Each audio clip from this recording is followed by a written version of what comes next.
Salut à tous et à chacun, bienvenue, c'est Fidji, c'est le 13e numéro de mon live. Et bien c'est le round-up de l'actualité musicale et culturelle qui fait tourner le continent. Et donc, aujourd'hui on parlera du vrai faux mariage de Loco qui a donc abouti au reveal de son clip Au mariage de Mago, mais surtout de son court-métrage qui a cristallisé les attentions des uns et des autres sur la toile. Le film Black is King de Beyoncé a été dévoilé, un film documentaire qui fait une fleur à l'Afrique et à sa culture. Et son clip Water, en featuring avec Salatiel et Pharrell Williams, a fait couler beaucoup d'encre et de salive sur Internet, faisant bien évidemment des contents et des mécontents. On en parle dans ce programme et on sortira avec quelques brèves qui ont cristallisé notre attention cette semaine. Installez-vous because c'est maintenant que c'est parti, qu'est-ce que tu crois? Yeah!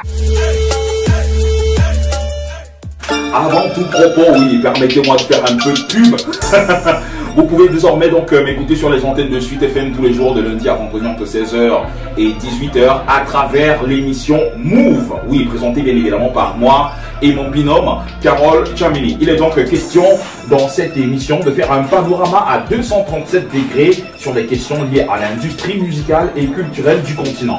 On parlera donc de musique, de culture, de tendance, de jeux, avec des invités de choix et de poids qui font tourner la machine. Et cette semaine, nous avons eu Suspect 95, Mix, Ténor, le jeune Tim Kaiser et Macon. Question bien évidemment pour eux de nous parler de leur actu, mais surtout de leurs perspectives à venir. C'est donc le moment, mesdames et messieurs, de télécharger gratuitement l'application de Suite FM sur Play Store ou alors nous suivre sur www.suitefm.live ou encore en streaming sur la page Facebook de la radio Suite FM. Ainsi, vous ne pourrez rien, mais alors rien rater. Nous sommes partout, partout, partout, comme la chanson de Mr. Leo.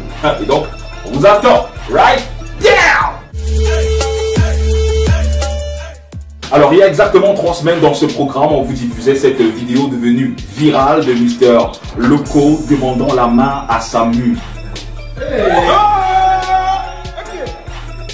Nombreux y ont cru, mais je tiens à vous rappeler que c'était une vidéo teaser qui annonçait bien évidemment les projets qui ont cristallisé l'attention de la toile camerounaise. En effet, le lundi 27 juillet dernier, tous ceux qui ont reçu ce type d'invitation que vous voyez devant votre petit écran ont voulu satisfaire leur curiosité en se rendant au vrai faux mariage des locaux dans la salle du cinéma de Canal Olympia Douala Bessengue. Chacun, mis sur son 31, ne savait pas ce qui allait se passer. Nombreux pensaient à un tournage de clip d'une chanson de locaux qui parlait de mariage. D'autres par contre croyaient mordicus au mariage de locaux et voulaient voir qui est l'heureux élu. Contre toute attente, eh bien, l'équipe de locaux qui a bien mené en bateau le parterre d'invités constitué du gratin du showbiz camerounais a plutôt dévoilé le court-métrage de la chanson Au mariage de Mago, véritable chef-d'œuvre léché par le très créatif Dr. Kang, Stephen et toute son équipe.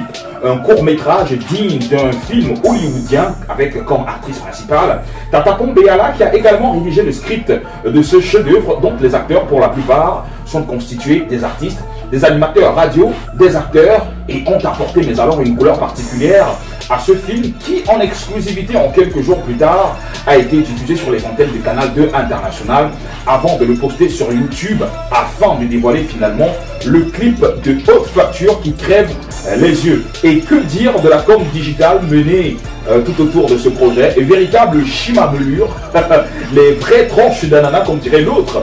Bravo à Loco et à toute l'équipe. Maintenant, ces œuvres cinématographiques sont sur YouTube et font leur bon bout de chemin. J'attends juste que Netflix achète ce film. C'est tout ce que moi j'entends. Next! Beyoncé, Pharrell Williams et Salatiel ont collaboré tous les trois dans la chanson Water, extrait de l'album de la Queen Bee, dont le clip a été dévoilé dans le film Black is King, sorti dernièrement. So, pour Beyoncé qui fait une fleur à l'Afrique dans son album, eh bien elle n'a pas seulement invité Salatiel, mais aussi des artistes d'autres pays d'Afrique comme Tekno, Yemi Alade, Burna Boy, Mr. Easy, Wizkid, Shatta Wale, Tiwa Savage et bien d'autres encore. Le film Black is King de Beyoncé étant dévoilé, on a constaté que c'est un film documentaire qui fait une fleur à l'Afrique et à ses cultures. Par la même occasion, le documentaire dévoilait le clip des chansons de son album avec des collaborations. Oui, Beyoncé a beaucoup collaboré avec des artistes africains, mais aussi avec des stylistes africains à travers des tenues qu'elle arbore dans ses clips. Elle a même esquissé des pas de danse à l'africaine dans ses clips. Big up à DJ Rafa de regretter mémoire, à qui elle a fait un clin d'œil dans une de ses chansons à travers quelques pas de danse. Sans oublier que certaines scènes des clips ont été tournées en Afrique. Au Cameroun, le clip Water de Beyoncé featuring Pharrell Williams et Salatiel a fait couler beaucoup d'encre et de salive, faisant des contents d'un côté et des mécontents de l'autre. Oui, des avis très partagés avec des positions tranchées. Certains trouvent que Salatiel a bien représenté les couleurs du Cameroun en étant déjà dans le clip, et plus dans l'album de Beyoncé.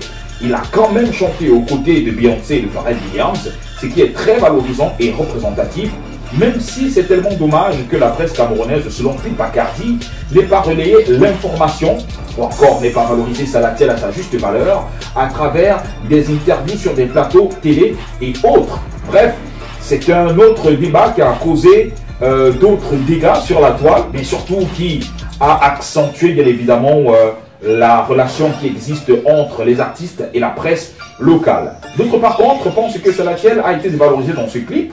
Entre ses apparitions en flash, en compte 5 fois, la qualité des images de ses apparitions flash ne sont pas optimales que les autres images du clip.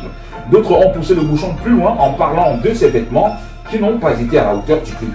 Pour eux, il devait se faire accompagner par un bon styliste africain. Certains pensent même que Salatiel aurait pu faire comme Burna Boy, c'est-à-dire il n'aurait pas dû figurer dans le clip, ça aurait eu un tout autre sens aussi valorisant. Bref, à ses propos, Salatiel s'est exprimé et il dit ne pas être responsable du clip, il fait ce qu'on lui a demandé de faire en gros, et donc par question de tirer sur lui. Ce qu'il faut donc retenir au final, c'est que Salatiel est quand même dans l'album de Beyoncé. Ils ont collaboré ensemble dans le titre Water, donc le clip est disponible. Belle visibilité pour le chanteur, mais aussi pour le Cameroun qui bénéficie des projecteurs du monde. En plus, Salatiel a fait la prod. C'est une grande victoire pour la musique camerounaise. Je rappelle bien évidemment que son album Africa Represented sera disponible d'ici le mois de septembre prochain, avec des collaborations d'ici et d'ailleurs, à savoir Loco, Sotisol, Grady Chris, Sango Eddy, Mister Leo et bien, mais alors bien d'autres encore. De toute façon, on attend l'album de Salatiel prévu pour le mois de septembre prochain. On attend.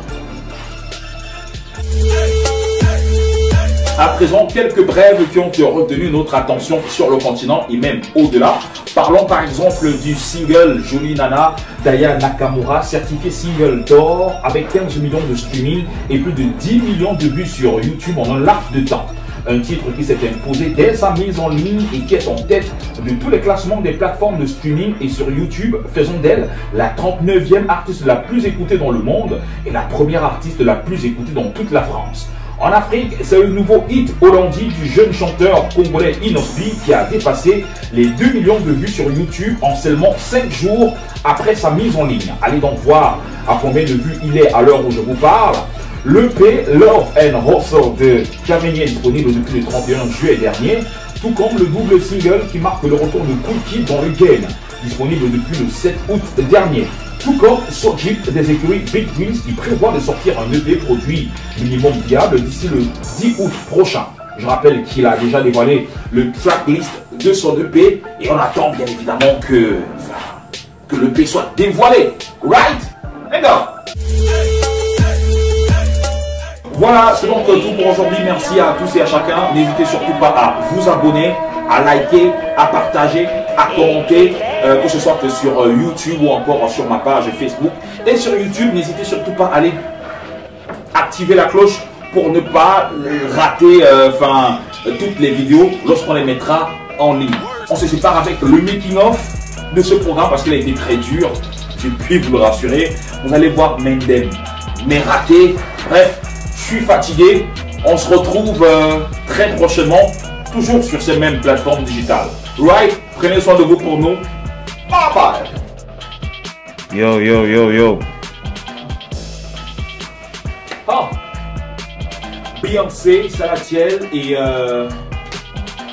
Beyoncé, Pharrell Williams et Beyoncé, Le film Black King étant donc, le film Black is King étant donc dévoilé. Ah, putain, film Black Kings de... Ah, Black is King, mon frère. Waouh. Water, extrait de l'album de la Lady Queen. La Lady Queen, Queen Bee. Je raconte n'importe quoi, ce plan. Salatiel, Beyoncé et Beyoncé, c'est bon. À présent, quelques brèves qui ont retenu notre attention. Les projecteurs du monde et plus Salatiel et en plus Oko.